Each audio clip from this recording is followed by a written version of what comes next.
Hello, welcome sa aking YouTube channel. Ngayon magluluto tayo ng sisig na topo. Napakasarap nito, simple lang lutuin. Tara, wag na natin patagalin to. Ayan, narito yung ating lulutuin na sisig na topo. Ayan yung mga sangkap niya. Ang topo, at saka may limon tayo, black pepper, onion, garlic, ginger, at saka siling labuyo, at saka bell pepper. Gamit din tayo ng sisig mix. Ayan o. At saka mayonnaise. Ayan, tara simulan na natin lutuin. Una, initin muna natin yung mantika natin. Yung ginamit ko dahil yan na mantika yung use na. Pero malinis pa naman siya. Ayan, binuksan lang muna natin yung ating stove. Hintayin lang natin bago uminit yung mantika bago natin iprito yung ating topo. Ayan. Ayan, i-deep fry muna natin yung topo.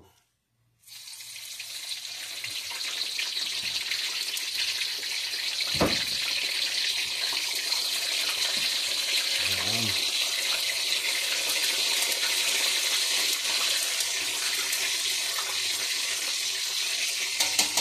Madali lang to. Mabilis lang ito.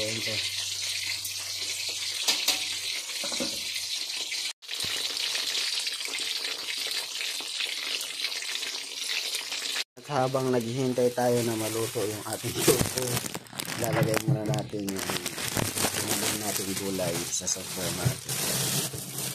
Yung pang isang linggo yan yung gulay namin. At meron tayong spinach at sa broccoli. Yan, meron din kimchi. Sa meron din tayong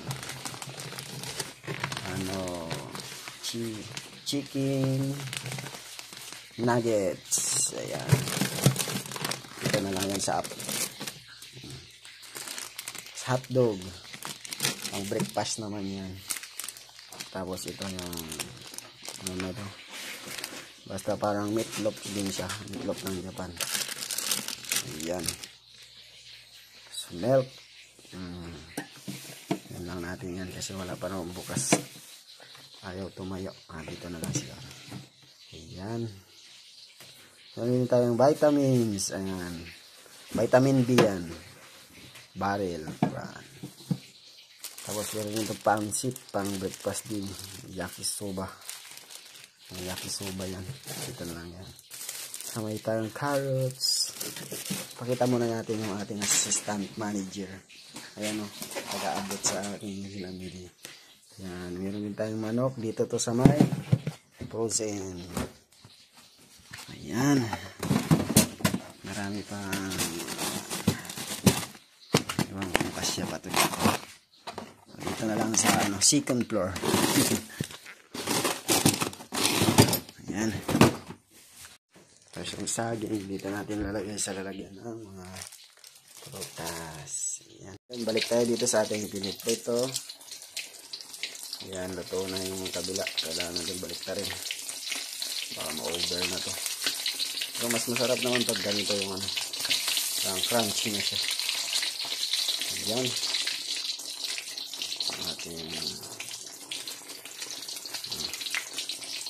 Ayan, dahil luto na yung ating gagawin sisig na topo. Hanguin na natin. Pasimbahin na natin yun.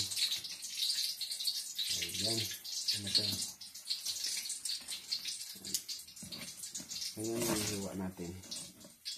Ayan. Crunchy siya. Ayan.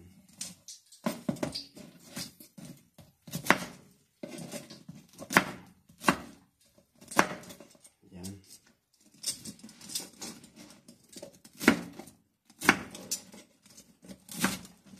Ito yung hiwa natin. Ayan. Nagpalit tayo ng kawali. Ito, lagyan na natin ng mantika. Gigisahin na natin yung ating ingredients. Unahin natin ito yung garlic, bawang, at saka ginger, siling labuyo, at saka siling green. Yan, gigisa lang natin yan.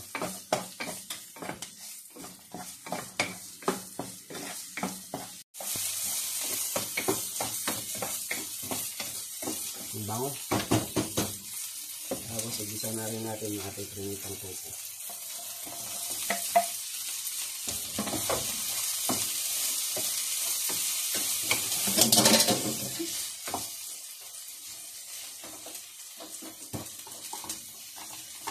Matayin natin ito.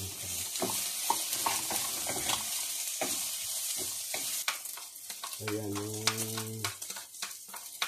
sisiblix pala, yung powder ng sisiblix. Linusaw ko sa may kaunting tubig. Pati yung niwalis, pinaghalo ko na rin. Tapos saka natin lalagay dito sa may tupo natin. Para manuot talaga yung lasa niya. Ayan. Ayan na siya, nilagay na natin. Haluan na natin. Tapos lalagay na rin tayo dyan ng black pepper. Ang kaunting black pepper lang lagay natin. Tapos lagay natin ulit. Tsaka lagyan na rin natin ng lemon. Yan.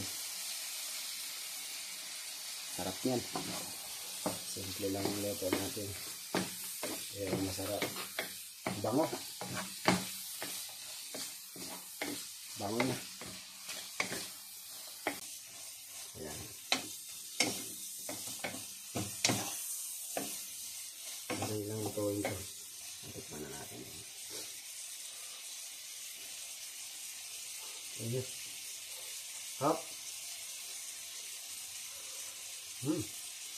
Sarap. Sarap guys.